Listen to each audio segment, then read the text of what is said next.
कबीर साहब ने भी कहा है कि साहब साहब सब कहें और मोहे अंदेशा और साहब से परिचय नहीं, पहुंचोगे किस ठोर।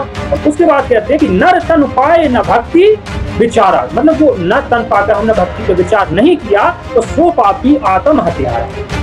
तो परमात्मा वो कर्म अच्छे बुरे यहाँ के सब कर्म खत्म करके वो मतलब अपनी भक्ति देते हैं। इसलिए इसमें कहा कि ऐसा समरस सत्य कबीरा पल में सब कर्म पावत चीरा। और क्या कहा है कि सतगुरु जो चाहे सो करे।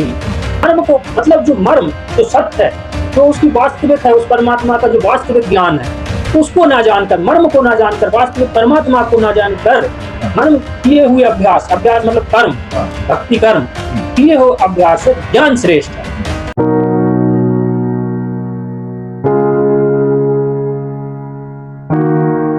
अच्छा सर, साहिब जी, सर हम आज थोड़ा सा अभी तक जो आपसे मिले और हमने विशेषकर कबीर पंथ, रैदास पंथ के विषय में विशेष चर्चाएं आपसे की और बहुत गूढ़ रहस्य आपने उजागर किए उन्हीं की किताबों से, सदग्रंथों से, संतों की वाणी से। आज हम विशेष अलग कोई विषय लेके आए हैं आपके सामने। सर, कई लोगों का ये सोचना है कि हम किसी का बुरा नहीं करते, हम कोई बुरा काम करते नहीं, हम किसी का बुरा सोचते नहीं, हम किसी का बुरा करना भी नहीं चाहते, फिर भी हमारे साथ क्यों बुरा हो जाता है। और हमारे साथ क्यों, हमारे साथ ही नहीं, हमारे परिवार में भी बुरा हो जाता है, हमारे परिजनों के साथ भी कुछ ना कुछ अप्रिय घटना या फिर दुर्घटना घट जाती है और एकदम से भी दुर्घटना घट जाती है और लगातार ही दुख बना रहता है कई बार किसी तो ये पूछना चाहते हैं कि जब हम अपने काम से काम, राम से राम रख रहे हैं, हम किसी का बुरा कर नहीं रहे हैं, किसी का गलत काम कर नहीं रहे हैं, कोई गलत कार्य भी हम नहीं कर रहे हैं, फिर भी हमारे साथ क्यों, संसार में लोगों के साथ, हमारे साथ क्यों बुरा होता है, क्या कारण है सर, आप थोड़ा बताइए। देखिएगा, आपने बहुत सही प्रश्न पूछा और क्योंकि देखिए दास को कुछ नहीं है, सब गुरु जी का ही ज्ञान है और दास क्या बताएगा, गुरु जी से दास ने सीखा है और सीख रहा है। कि हमारे गुरु संत रामपाल जी महाराज हैं, वो बताते हैं कि देखिएगा आप जो है, आपने कहा ना कि लोग राम से राम, काम से काम रखते हैं, तो लोगों की यही बड़ी समस्या है कि यदि वो काम से काम और राम से राम रखने लगे तो ये दुख भी ना आए, ये समस्या भी ना आए।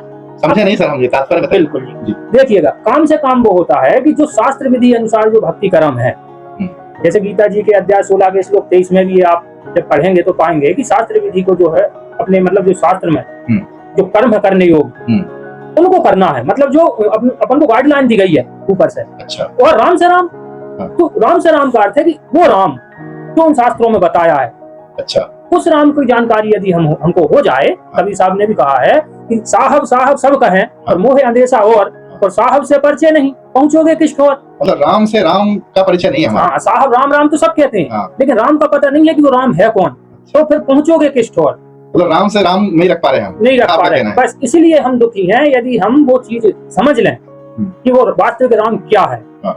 हम वही तो पूछना चाहते हैं सर आपसे कि आप कह रहे हो राम से राम नहीं रख रहे हैं, तो ऐसे तो सभी आदमी, कोई भी हो, कोई भी धार्मिक स्थल को देखकर उसके मन में भाव आ जाता है, कभी वो मत्था भी टेक देता है, कभी मन चाहे तो प्रसाद भी चढ़ा देता है, फूलबत्ती अगरबत्ती भी चढ़ा देता है, किसी धार्मिक स्थान पे भी चला जाता है, तो रीति रिवाजों में भी सहभागिता अपनी दे देता है और वो सोते समय उठते समय भगवान को हे राम या हे भगवान, हे नारायण कुछ ना कुछ कह ही देता है, ये अल्लाह खुदाकार कुछ भी, कुछ ना हे ईश्वर, ऐसा कुछ कह ही देता है। तो वो तो अपना भाव रखता है ईश्वर के लिए, फिर ईश्वर उसके साथ न्याय क्यों नहीं कर रहा, वो किसी के साथ बुरा नहीं कर रहा, फिर भी उसके साथ बुरा हो रहा है। जब आप ये कह रहे हो ईश्वर है, राम है, अल्लाह है, खुदा है, तो वो तो सबसे बड़ा न्यायकारी है, तो उसको न्याय करना चाहिए। थोड़ा बताइए। देखिए, अदली अदल कबीर हम के सदगुरु एक, देखो परमात्मा तो न्यायकारी है, अदली अदल है।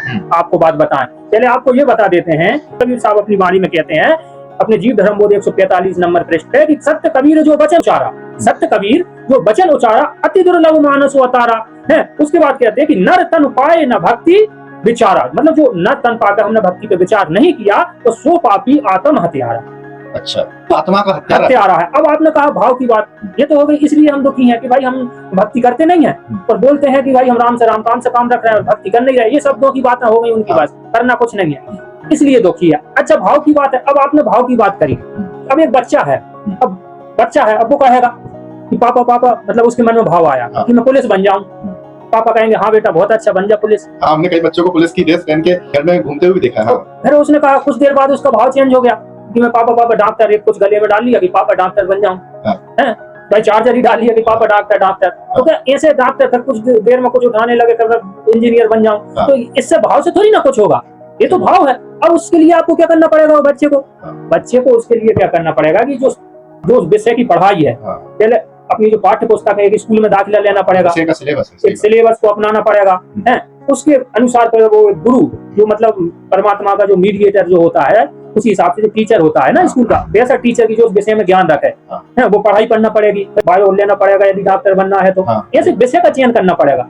जब आप उस चीज को, उस भाव को प्राप्त हो गए। सही बात है, विषय का भी चयन करना पड़ेगा और उसको पढ़ाई भी करना पड़ेगा सिलेबस के मुताबिक, और आगे आगामी जब परीक्षा होगी तो उसमें भी पास होना पड़ेगा। सही कह रहे हैं बात, तभी वो डॉक्टर पुलिस इस प्रकार की चीज बनता है। तो अब हम ये कहते हैं कि हम तो ये भाव रखते हैं, वो भाव रखते हैं, तो केवल भाव मात्र से कुछ नहीं होगा। अच्छा। उस भाव के लिए आपको जो सच्चा गुरु है, जो जानकार है, उसको आपको उससे जानकारी लेनी पड़ेगी। और आपने देखा होगा कि रामचरितमानस में भी लिखा है कि गुरु बिन भाव निधि तरे है कोई, चाहे ब्रज शंकर सम होई। गुरु के बगैर आप इस संसार सागर से नहीं तर पाओगे, क्योंकि ये संसार सागर में जितने दुख हैं, जन्म मरण का दुख या कोई भी जीवन में समस्या, उसके लिए गुरु बहुत जरूरी है। तो यदि गुरु नहीं है तो चाहे आप कोई से भी भाव रख लो, कबीर साहब ने कहा है कि पहुंचोगे किस ठोर। आप सच्चा गुरु नहीं मिला तो फिर वो जन्म मरण का चक्र और जीवन का दुख दर्द बना ही रहेगा। तो वही सब जानना चाहते हैं, क्या हमें कर्म की जानकारी नहीं है? जैसे आपने कहा कि हमें जानकारी नहीं है, हमें वो सिलेबस की जानकारी नहीं है, तो सर हम तो जानते हैं किसी का बुरा नहीं कर रहे, तो सही है, हमें मालूम हम क्या कर रहे हैं, तो आप कैसे कह सकते हैं सर कि हमें कर्म की जानकारी नहीं? ऐसे कह सकते हैं कि आपको बताते हैं कि गीता जी के 12वें अध्याय के श्लोक 12 जब आप पढ़ेंगे तो उसमें लिखा है कि मर्म को ना जानकर किए हुए अभ्यास से ज्ञान श्रेष्ठ है। मर्म को मतलब जो मर्म, जो सत्य है, जो उसकी वास्तविक है, उस परमात्मा का जो वास्तविक ज्ञान है, उसको ना जानकर, मर्म को ना जानकर, वास्तविक परमात्मा को ना जानकर, मर्म किए हुए अभ्यास, अभ्यास मतलब कर्म, भक्ति कर्म, किए हुए अभ्यास से ज्ञान श्रेष्ठ है। भाई जैसे वो बच्चा था, अब वो तो जान नहीं रहा था, वो तो कह रहा था पुलिस बनूंगा, डॉक्टर बनूंगा, फलाना बनूंगा, लेकिन उसको मर्म नहीं था कि बनते कैसे हैं। तो डॉक्टर बनने के लिए कौन पढ़ाई कराएगा, किसके पास जाए, कहाँ जाए, क्या उपकरण लगेंगे, क्या बुक लगेंगी। तो ये होता है अभ्यास, मर्म को ना जानकर। बनने का भाव तो था, मगर उसका वो रास्ता, जो रास्ता था, वे ऑफ डॉक्टर का, वे ऑफ पुलिस का, वो नहीं उसके पास था, वो नहीं था। तो कहने का अर्थ ये है कि जब अब अपन को क्या करना है कि भाई सुख पाना है जीवन में, है कि जैसे अभी आपने सुना था गीता जी के अध्याय अपन जो 16 के 24 में पढ़ते हैं और 23 में, कि भाई यदि आप शास्त्र विधि को नहीं अपनाओगे तो ना आपके जीवन में कोई सिद्धि होगी, तो ना सुख होगा, तो ना वो परम गति मिलेगी। मतलब यहाँ भी दुखी, वहां भी दुखी, ना यहाँ सुखी ना वहाँ सुखी। तो कहने का अर्थ ये है, फिर उसके नीचे पढ़ो 24वें श्लोक में 16 के कि भाई कर्तव्य और अकर्तव्य की व्यवस्था में शास्त्रीय प्रमाण है, मतलब शास्त्र ही प्रमाण। देखिए ब्रह्मवाणी है ये, गीता जी के 8वें अध्याय के 13वें श्लोक में ब्रह्म को कह रहा है कि मैं ब्रह्म हूँ, ओम इति एवाक्षम ब्रह्म व्यवहारं माम अनुस्मरन्। ओम मुझ ब्रह्म का एक ओम मंत्र है, तो वो ब्रह्म है, तो गीता हुई ब्रह्मवाणी। तो ब्रह्म क्या कह रहे हैं 24वें श्लोक में, तो कह रहे हैं कर्तव्य कर्तव्य की व्यवस्था में शास्त्र प्रमाण है। जब वो ओमकार ब्रह्म ये कह रहे हैं तो हमें मानना पड़ेगा। भाई जो सनातनी है, जो अपने आप को हिंदू कहते हैं, तो मानना तो पड़ेगा। उसके बाद वो आगे क्या कहते हैं 7वें अध्याय के 29वें श्लोक में, वो कहते हैं कि जरा मरण मोक्षाय माम आश्रय यतन्ति ते ब्रह्म तद्विदु कृतस्मध्यात्मं कर्म चाक्लम। कि जो व्यक्ति जरा मरण से छूटने के लिए प्रयत्न करते हैं, वे उस अध्यात्म को और संपूर्ण कर्तव्य कर्म को जानते हैं। तो जब वो बच्चा ये सब संपूर्ण कर्तव्य कर्म जान लेता है कि भाई मुझे को प्रोसेस क्या है जिससे कि मैं डॉक्टर बनूं, ऐसे जब हम लोग ये संपूर्ण कर्तव्य कर्म जान लेते हैं, सुखी कैसे होंगे, वो विधि क्या है, तो तब हम जीवन में सुखी हो जाते हैं। अच्छा कैसे होते हैं, ये चीज लिखी है काय में गीता जी के 18वें अध्याय के 62वें श्लोक में। वो कह रहे हैं कि हे अर्जुन, सर्वभाव से उस परमेश्वर की शरण जा, जिससे तू परम शांति को प्राप्त होगा, सनातन परम धाम को भी प्राप्त हो जाएगा, वो है वहां। तो कबीर साहब ने भी क्या कहा है, जो तुम चाहो परम पद तो बसहु देश हमारा।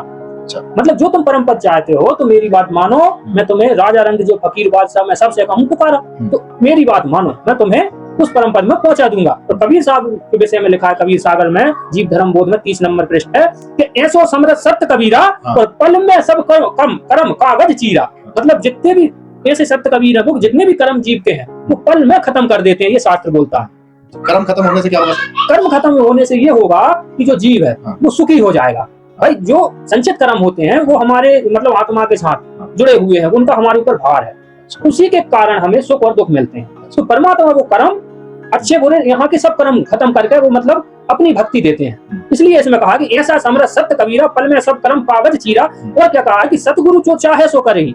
सतगुरु की महिमा है, ये कबीर साहब ने बाणी थी। अब सतगुरु की महिमा, जो आपको सच्चा मीडिएटर मिल गया उस परमात्मा का, वो बताएगा आपको सही, वो आपके कर्म भरम सब खत्म कर देगा। क्या कहा है कि गरीब सतगुरु जो चाहे सो करी, 14 कोटि दूत जम डर ही, ऊत भूत जम त्रास निवार है, और चित्रगुप्त के कागज पार है। जो चित्रगुप्त हैं, जो यमराज जी के अंदर फाइल है हमारे कर्मों का लेखा जोखा, वो सतगुरु उस परमात्मा समृद्ध परमात्मा के आदेश से, उसकी शक्ति से वहां जाकर पूरे कर्म हमारे हटा देंगे और हमें ऐसी कर्तव्य कर्म बताएंगे तो गीता जी में लिखा है कि हमें ऐसे कर्तव्य कर्म बताएंगे जिससे हम भविष्य में गलती भी नहीं करेंगे, तो उसके अनुसार कर्म करेंगे तो ये जीवन भी सुखी होगा और हमारा परलोक भी सुखी होगा, अर्थात हम पूर्ण उद्धार मार्ग पर चले जाएंगे, पूर्ण हमारा जन्म मरण से छुटकारा हो जाए।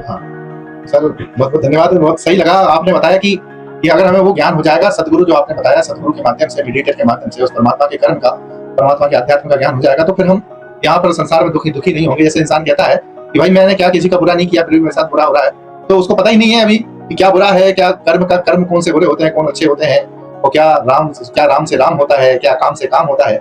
अगर उसको राम का भी पता हो जाएगा और काम का मतलब कर्म का भी, कर्तव्य कर्म की भी जानकारी हो जाएगी, तो वो संसार में दुखी नहीं पाएगा। और उसका भाग्य में लिखे हुए जो कागज है, जो चित्रगुप्त के कागज है, उसके भाग्य में लिखे हुए लेख है, वो भी अगर परमात्मा की हम सही भक्ति करते हैं सदगुरु के माध्यम से, वो भी हट जाएंगे, कट जाएंगे और हम सुखी हो जाएंगे। बहुत बहुत धन्यवाद सर आपका। हम बस यही, संसार में इतना दुख है, भगवान न्यायाधीश है, न्याय सबसे बड़ा न्यायकारी है, सभी दुख है, तो उसका आज हमें बहुत विशेष जानकारी मिली आपसे कि भाई हमें अगर परमात्मा से मिलने वाली जो राहत है वो कैसे मिलेगी, उसका टेक्निक हमको पता है, उसके कर्म की जानकारी है, तो हम सुखी हो सकते हैं। सर बहुत बहुत धन्यवाद आपका। जी सर साहेब, नमस्कार।